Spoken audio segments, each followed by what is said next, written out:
अस्सलामुअलैकुम, आप देख रहे हैं होराइज़न न्यूज़ HD। खबर शामिल करते हैं। साहिवाल से डिप्टी कमिश्नर वाजिद अली शाह की हिदायत पर पंजाब फूड अथॉरिटी ने 4000 लीटर मुजरे से दूध बरामद करके तलब कर दिया।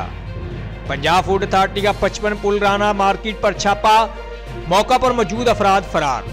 मुलजमान के खिलाफ FIR दर्ज करके दूध की तैयारी में इस्तेमाल होने वाला मटीरियल जब्त कर लिया गया। मसनूई दूध की इतला पर टीम का विजिलेंस अफसर के हमरा खुसूसी छापा। टीम पहुंची तो ड्रमों में पाउडर और सब्जियों के तेल की अमेज़श से दूध तैयार किया जा रहा था।